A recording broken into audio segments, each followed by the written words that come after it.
Bienvenidos a EWTN Noticias. Gracias por estar con nosotros. Soy Eddie Rodríguez Morel. Yo soy Isabel Díaz Monsalve con información de la Iglesia para ustedes. Y estos son los titulares. El Papa Francisco pide líderes políticos con una nueva mentalidad de paz.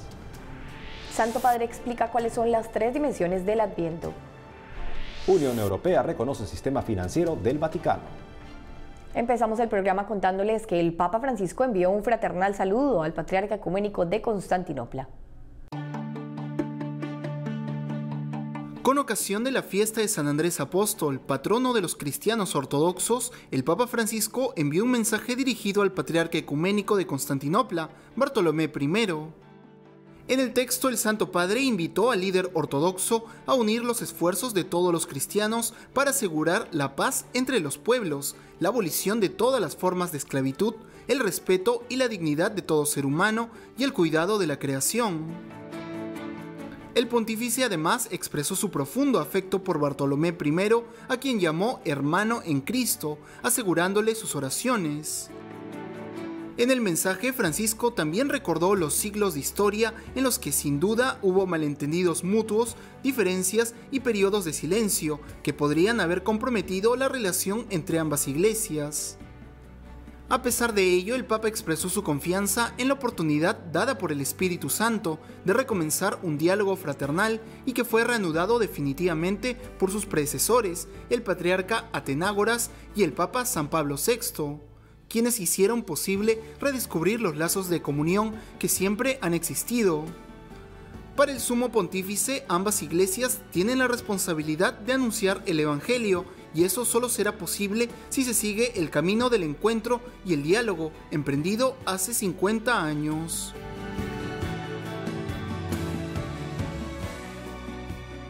Este buen gesto del Papa Francisco nos habla de esa búsqueda de la unidad de todos los cristianos, de esa unidad justamente en compartir también los mismos ideales de la dignidad, de la paz y el respeto. Por otro lado, en una audiencia, el Santo Padre expresó que el mundo necesita líderes políticos con una nueva mentalidad para dialogar por la paz. En una audiencia concedida a los miembros de la Asociación Rondine Ciudadela de la Paz, con motivo de su 20 aniversario, el Papa Francisco manifestó que el mundo necesita líderes políticos con una nueva mentalidad, que estén dispuestos a sentarse con sus enemigos en una misma mesa para dialogar. Según se dio a conocer, esta organización italiana está comprometida con la reducción de los conflictos armados en el mundo y su método consiste en el desarrollo de proyectos educativos en el que participan jóvenes provenientes de lugares que padecen conflictos armados o que los han sufrido recientemente. Por ese motivo, el Papa Francisco explicó que no son líderes de paz aquellos políticos que no saben dialogar, y agregó que un líder que no se esfuerza por acudir al encuentro del enemigo y sentarse con él en una misma mesa, no puede conducir a su pueblo hacia un clima pacífico. En su discurso, el Santo Padre explicó también que para dejar de ver al otro como enemigo es necesario humildad, porque la paz es responsabilidad de cada uno de nosotros. Finalmente, el pontífice apoyó el llamado que esa organización realizará el próximo 10 de diciembre en la ONU, donde propondrán a los líderes del mundo sumarse a la campaña Líderes por la Paz, en la que se pide brindar formación a los nuevos guías globales para que sean capaces de intervenir en los principales conflictos armados y promover el desarrollo de las relaciones sociales, económicas y políticas pacíficas. La paz, como nos enseña la Santa Escritura, es el fruto de la justicia, de darle a cada quien y a cada cosa lo que le corresponde. Todos estamos invitados a ser constructores de paz en nuestras relaciones interpersonales, y también hay personas que están llamados a hacerlo en las relaciones entre las naciones, entre los pueblos. A esto se dirige el deseo del Santo Padre en oración por todos los que somos seguidores del Príncipe de la Paz. En una homilía en la Casa Santa Marta, el Papa Francisco habló sobre las 3 dimensiones que envuelven este tiempo de Adviento: el pasado, el futuro y el presente. Veamos. Durante la homilía del Papa Francisco por el primer domingo de Adviento en Casa Santa Marta, el Santo Padre reflexionó sobre el capítulo 21 del Evangelio de Mateo y en torno a él explicó las tres dimensiones que envuelven este tiempo litúrgico: el pasado, el futuro y el presente. En primer lugar, el pontífice afirmó que el pasado es la purificación de la memoria, el recordar que ha nacido el Redentor que vino para salvarnos. En ese sentido, advirtió del peligro de mundanizar la Navidad. La tentación de mundanizar la Navidad, mundanizarla, cuando la fiesta deja de ser contemplación, una bella fiesta de familia con Jesús en el centro, y comienza a ser fiesta mundana, hacer las compras, los regalos y esto y aquello, y el Señor permanece allí, olvidado. Y questo dell'altro, el Señor rimane lì, dimenticato. Asimismo, el Santo Padre señaló que la segunda dimensión nos habla del futuro, es decir, sobre la purificación de la esperanza, el prepararnos para el encuentro definitivo y personal con el Señor. Finalmente, el Papa Francisco habló del presente y explicó que es la fe en el día a día y que consiste en purificar la vigilancia y cuidar de la oración personal para cuando Cristo venga por nosotros. Ahora estamos enlazados con nuestra corresponsal en Roma, Mercedes de la Torre Cuéllar, quien nos trae información desde el Vaticano. Adelante, Mercedes. Hola a todos desde el Vaticano. El tiempo de Adviento ya comenzó y el Papa Francisco invitó a los cristianos a dedicar tiempo para buscar la paz. El Santo Padre recordó que el Adviento es un tiempo para prepararse a la venida del Príncipe de la Paz, por lo que es una perfecta oportunidad para pacificar el alma. En primer lugar, la paz con uno mismo, luego buscar la paz en la casa, con la familia y por último, gestos cotidianos con las personas que tenemos cerca. De este modo, el Papa Francisco pidió de nuevo ser artesanos de paz y para ello el camino es la humildad, hacernos pequeños y el Señor dará la capacidad de comprender cómo se hace la paz y para dar la fuerza para hacerla. Otro tema importante es el mensaje que el Vaticano dio en la Cumbre del Clima de las Naciones Unidas sobre el cambio climático. El secretario de Estado Vaticano, el cardenal Pietro Parolin, participó en esta importante conferencia que se llevará a cabo hasta el 14 de diciembre en Polonia. El cardenal Parolin aseguró que todavía es posible limitar los efectos del calentamiento global, pero para ello es necesaria una voluntad política clara, previsora y fuerte. Además, el purpurado transmitió la cercanía, apoyo y aliento del Papa Francisco a los trabajos realizados por la comunidad internacional para frenar el calentamiento global. La Santa Sede propone realizar este trabajo con tres pilares: tener fundamentos éticos claros, promover la dignidad de la persona y responder a los desafíos que permitan concretar oportunidades de trabajo digno. Estimados, me despido por hoy y les deseo que continúen con un buen tiempo de Adviento. Informó para ustedes en WTN Noticias, Mercedes de la Torre Cuéllar. Gracias, Mercedes, por la información. Por otro lado, en su última audiencia general, el Papa Francisco inició un nuevo ciclo de catequesis sobre el Padre Nuestro. Veamos. Iniciamos hoy un nuevo ciclo de catequesis centradas en el Padre Nuestro. Los evangelios nos presentan a Jesús como un hombre que rezaba. Si bien experimentaba la urgencia de predicar y de salir al encuentro de la multitud, buscaba momentos de soledad para rezar. El Evangelio de San Marcos nos narra una jornada de Jesús en la que pasó todo el día predicando y curando enfermos. Sin embargo, la noche la dedicó a la oración. Para él la oración era entrar en la intimidad con el Padre, que lo sostenía en su misión, como sucedió en Getsemaní, donde recibió la fuerza para emprender el camino de la cruz. Toda su vida estaba marcada por la oración, tanto privada como litúrgica de su pueblo. Esa actitud se ve también en sus últimas palabras en la cruz, que eran frases tomadas de los Salmos. Jesús rezaba como cualquier hombre, pero su modo de hacerlo estaba envuelto en el misterio. Esto impactó a sus discípulos y por eso le pidieron: Señor, enséñanos a rezar. Jesús se convirtió así en maestro de oración para ellos, como quiere serlo también para nosotros. Saludo cordialmente a los peregrinos de lengua española, venidos de España y Latinoamérica. Los animo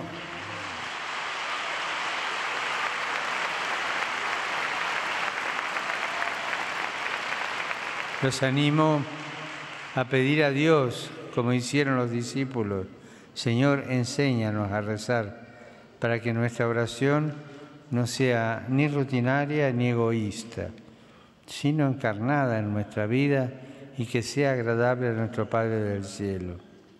Que Dios los bendiga. Muchas gracias.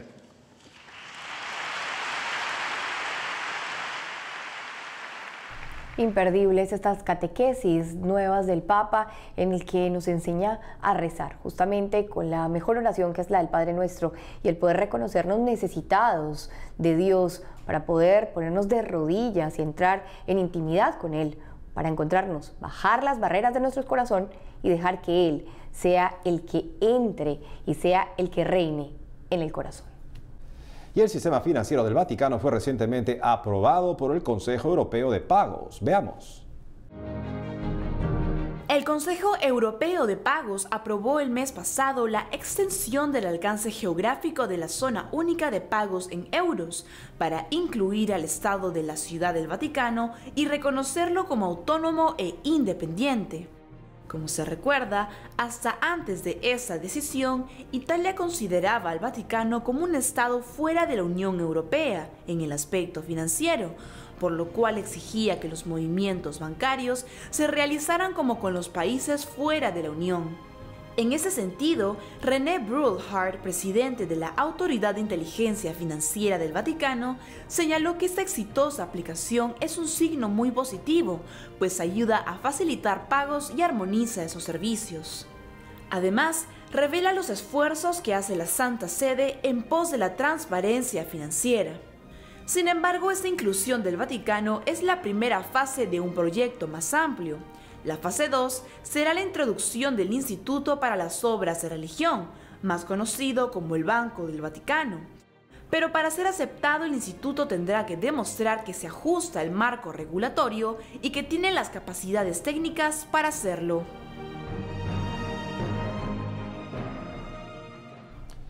Otro reconocimiento más al serio trabajo que se está haciendo para que las finanzas del Vaticano, el sistema financiero, esté a la altura de la Comunidad Europea y de hecho sea reconocido, como lo ha sido, como un miembro de esa comunidad. Amigos, ahora tenemos que hacer una pausa, pero al volver, Ejército de Israel ocupó tierras de Iglesia Católica en Palestina. Presidente de Nicaragua ataca a obispos y señala que tienen mentalidad terrorista y criminal. Ya volvemos con más información en EWTN Noticias.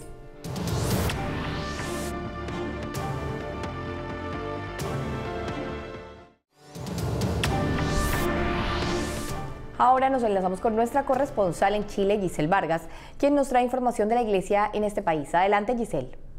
Hola Isabel, hola Eddie, ¿cómo están? Quiero comenzar este informe contándoles cómo el Arzobispado de Santiago vivió la Jornada Mundial de los Pobres durante una semana, luego de que el Papa Francisco convocara a las 12 diócesis más grandes del mundo. En distintas jornadas, los trabajadores del arzobispado visitaron algunos comedores sociales emblemáticos para llevar compañía y artículos de aseo a las personas más necesitadas o en situación de calle que son usuarios frecuentes de estos espacios. De esta forma se les fue invitando uno por uno al gran encuentro que se realizó en un centro de la obra Don Orione. Unas 300 personas fueron llevadas en bus hasta el lugar y allí disfrutaron de alegres cantos, bailes y se sirvieron un rico almuerzo preparado por los mismos voluntarios. Cabe recordar que los comedores de la Arquidiócesis de Santiago atienden a unas 3.000 personas en situación de calle y adultos mayores. Todos funcionan con laicos voluntarios y donantes particulares. Y ahora quiero contarles sobre el documental llamado Dame la mano, que recoge la historia y el presente de los 40 años de existencia de las colonias urbanas en Chile. El documental muestra los inicios del proyecto emblemático bajo el alero de la Vicaría de Pastoral Social Cáritas de Santiago y el apoyo del entonces arzobispo Cardenal Raúl Silva Enríquez. Es un relato audiovisual que va desde los comedores sociales para niños y jóvenes de escasos recursos hasta lo que son hoy las colonias urbanas, un espacio de recreación, de formación y desarrollo de habilidades sociales.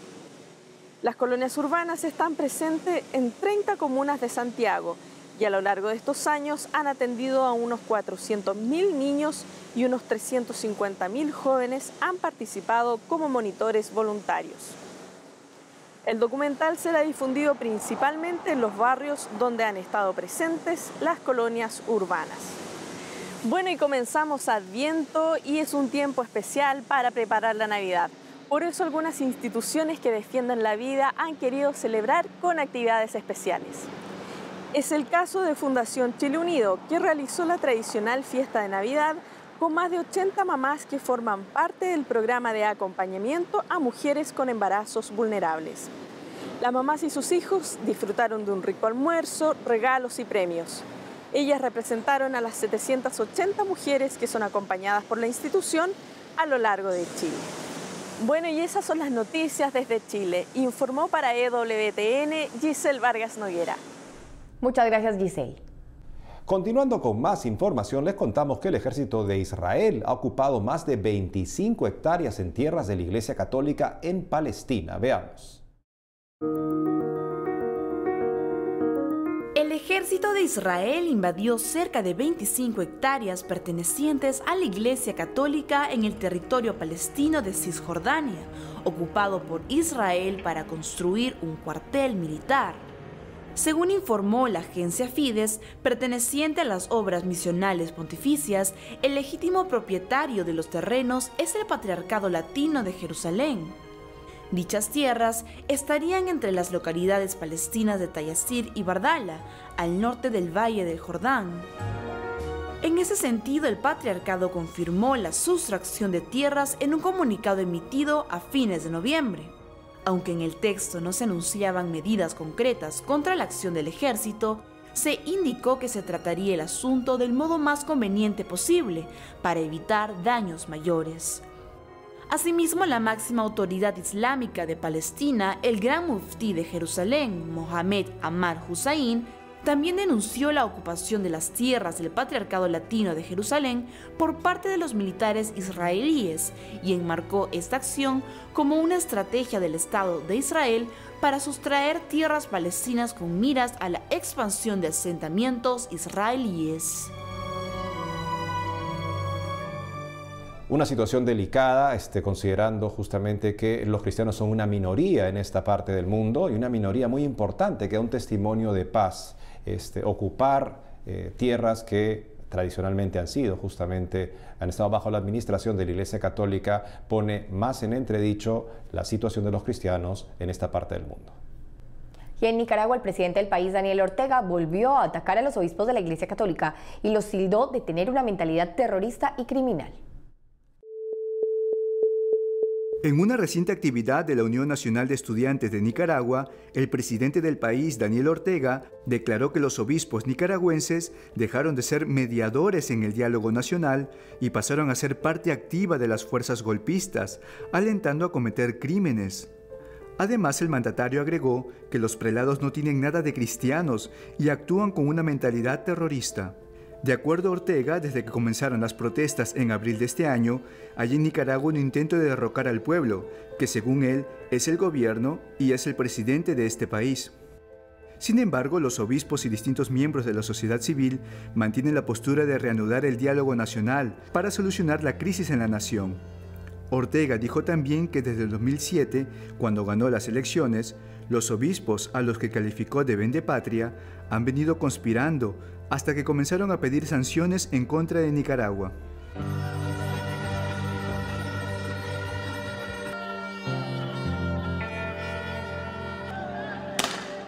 Desde el mes de abril, Nicaragua enfrenta una grave crisis por las protestas contra el autoritarismo del presidente Daniel Ortega. Las manifestaciones civiles han sido violentamente reprimidas por los grupos afines al gobierno y por la policía. Además, varios obispos y sacerdotes han sido atacados y amenazados. El gobierno también puso en marcha una campaña de desprestigio contra la Iglesia Católica, en especial contra Monseñor Silvio Báez, obispo auxiliar de Managua. Sin embargo, el prelado ha recibido el respaldo de los demás obispos y del arzobispo de la capital nicaragüense, Cardenal Leopoldo Brenes. Lo primero que surge decirle a los hermanos nicaragüenses es que rezamos para que vuelva la paz y la sensatez a su país. Los obispos no son el enemigo, no son los criminales, no son los terroristas. Justamente ellos siempre se han pronunciado en búsqueda del diálogo y del respeto por las personas. El presidente Ortega, a las personas que no piensan como él, pues los tilda del enemigo. El presidente Ortega evidentemente no comparte la perspectiva de la Iglesia Católica, pero eso es una cosa y otra cosa es insultar a las personas con las que no estás de acuerdo, cuando más bien lo que tenemos que hacer en cada situación es buscar el diálogo por el bien común, el bien de un país. Lamentablemente, siguiendo las huellas del dictador o del presidente, en las Filipinas, que también insulta a los obispos que no están de acuerdo con él, lamentablemente parece estar de moda entre los que abusan del poder.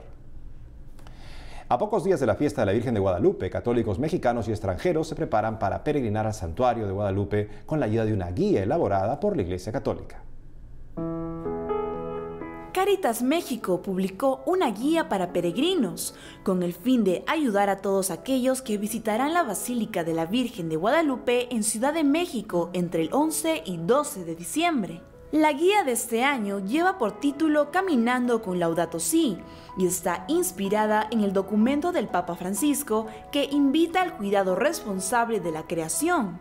A través de su cuenta de Twitter, Cáritas México señaló que es muy importante considerar que cada lugar que es visitado es morada de Dios, por lo tanto hay que cuidarlo y conservarlo.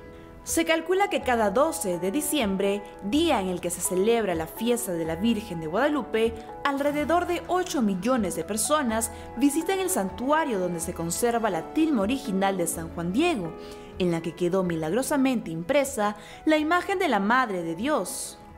Entre las principales recomendaciones de la guía de peregrinos está conservar la flora y la fauna, los espacios públicos y comunitarios, además de recuperar o reparar aquellas cosas que hayan sido maltratadas en el ambiente. Por otro lado, se pide respetar las señales de tránsito de manera que se puedan reducir los congestionamientos vehiculares y la emisión de contaminantes. Se alienta además a consumir productos naturales en las tiendas locales, separar los residuos orgánicos, tratar de llevar consigo los propios desechos o usar los tachos de basura. Por último, Cáritas anima a ofrecer espiritualmente estos pequeños esfuerzos y hacer posible que la peregrinación mejore cada año.